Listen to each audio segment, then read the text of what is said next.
Sahi tara tara khudingi leibak sida leiriba yumkok amasung mikok sing masing thibigi thabak asibu census haina khangnari. Masina leibak sida leiriba hek pokpadagi sidri phawbagi citizen singda natana leibak sida leiriba miri baksa phawba konsili. Adubu Citizenship Act lising ama samapani yankai manga amasung Citizenship Rule lising ani ahumgi provision gi matung ina National Population Register NPR dadi usual resident singi maru oiba data sing khomgalaga register tawsin bani. Samna hairabada usual resident singi record tawsin bani. Usual residents haibasida konsilibasi leibak sigi citizen oirabasu oidrabasu tha taruk natraga madugi mamangdagi mafam duda leiraklaba miyuising natraga yamdrabada tha taruk mafam duda leithagani haiba miyuising khuding makpuni. Masigi data sida yumfam oiraga tungda leibak sigi National Register of Citizens NRC semlaknaba pandamsu thamlibani. NRC haibasi official oina citizenship oirabasing tagi register amani. Masida mitop sing khandoglaga mafam duda leiba leibak sigi citizen khaktagi maming matha yauna maru oiba data sing isinduna thamba register amani. Special Intensive Revision SIR haibasina mapung oina aran awi semdok sadoklaba vote thadaba yarabasing tagi list amani.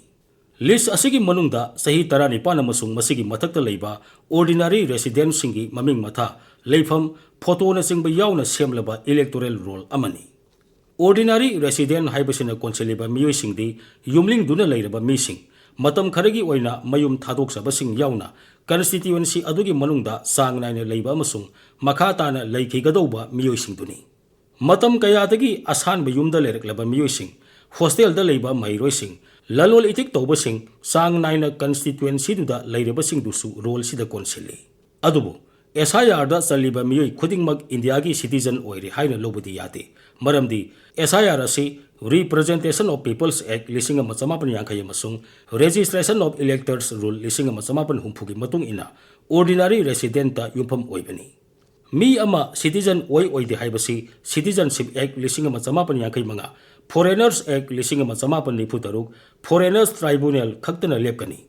Kudam oina hairabada Aadhaar card na miyoi amabu mahak citizen oi haina praman hekta piba yate. Maramdi Aadhaar card asi miri baksa sing yauna numit sama maripuni thoi amasung masigi mamangdagi India da yumling duna leiraklaba miyoi singda piba unique identity number amani. Maram singsi leibana state amadi taseng ba citizen khangdoknabagi amata ngairaba pambaidi ngasi maki oinadi NRC na oiri. Adubu census sina citizen nataba yauna leibak sigi missing kaya yamna leirabage makoigi socio economic demographic condition karam tawribagi haibadu uli. Masigi data asida yumpham oiraga leibak asigi delimitation sahi taragi sakot thorangi thawong khudingmak lepkadoribani. Maram sing asina census ki data asi leibak sigi amadi mirol sigi oina adugi matik maru oi. Adubu karigumada data asida aranbi yaukhrabadi natraga atamnana haptok hapsin tawkhrabadi leibak asigi taseng ba citizen singi hauzik kita natana charol surol phawbada amuk han haugatpa yadana leikha takhigadoribani. Planning khudingmak mikok te yumpham oibana citizen sing khaktana phangjagadaba hiram khudingmaki kanaba sing adu mitop singna su sab manana phanggadaba maramna citizen singi sakthungdu masana adumak hantharakpa tabani.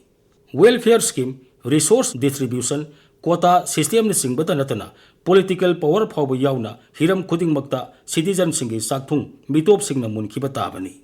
Mikhalda mitop na deciding factor oibata natana mitop ta natana khutta puba miyam ama yaushin khraba census ki mikok te yumpham oiraga delimitation tawrakpada kaya yamna akaiba pi haibasi mipum tingna maruaina politician singna tin yotharaga khanthabam thui.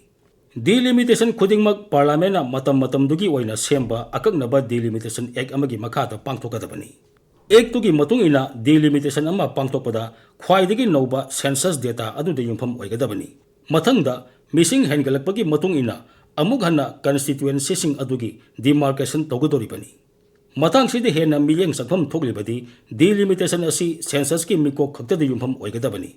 NPR, NRC, SIR, Aadhaar biometric na singba system amatagi data ata yumpham oiba yate. Census pangthokpada Aadhaar biometric na singba si mandatory ohenbasu ngamde. Maramdi masi census act lising ama samapan nipan amasung census rule lising ama samapan marbudragi makhata pangthokpani. Aduna Aadhaar act lising ani tara taruki matung ina census pangthokpada Aadhaar sejinaba haibasi census act amasung census rule gi wangmadani. Amuksu आधारबु census की खुलाई अमा ओइना सिजिनबा हाइबसी मियोइदुगी privacy दा खुद थिंजनबो ओइना थोकनी हाइबसी supreme court की वायलनी तसेंगनमक privacy हाइबसी मियोइदुगी fundamental right नि मरमसिना तसेंगना लमदमसिगी मियोइसिंगदिगी ओइबा missing खंगदोकपगी तंगाई फदबा लेबना हंदकी सेंसससि पांगथोक्त्रिङैदा मितोपसिंग हाना खंदोकहौनबा NRC हाना पांगथोकपा हाइबसी तंगाई फदबा अमा ओइरि अमरोमदा हौजिक ओइरिबा मणिपुरगी फिबमसिदा सेंसस पांगथोकपगी मतांग चाबा ओइदे लांजेंदरिबा मियोइसिंग मयुम मयुमदा हंजिनबा याद्रि अतोपा स्टेटसिंगदा लेखिबसु याउरि एडमिनिस्ट्रेशन अमसुंग लॉ एंड ऑर्डर सु मपुंग फाना पांगथोकपा ngamdri हेना मरु ओइरिबदि कम्युनिटी सिंगी मरक्ता संगथोक संगसिन यानद्रिबा असिनी मसिना सेंसस पांगथोकपदा अचौबा खुरौ थांगबदा नतना मागी मीना मफमदा मिकोक थीनबगी फिबमदा लागलबदि सेंसस की पांदम असुंबा डेमोग्राफी की सत्तम अदुदि फंगबा ngamlaroi मसिना तुंगदा लेंगा की प्लानिंग दगी हेंदोरक्तुना वायल थौदादा फावबा अकाइबा कया लाकनी मरम सिंगसी लेबना ममांगदा तंगाई फदबा फिबम लाकपदगी मसे नत्रगा मपुम ओइना सेंसस येथोकिबा दुगुमना हंदकी मणिपुर की सेंसस सिसु मतम खरे येथोक्तुना एनआरसी हाना पांगथोकलगा मितोप खंदोकलबा मतुंगदा सेंसस असि पांगथोकपना हिरम खुदिंगदा अफबा ओइगनी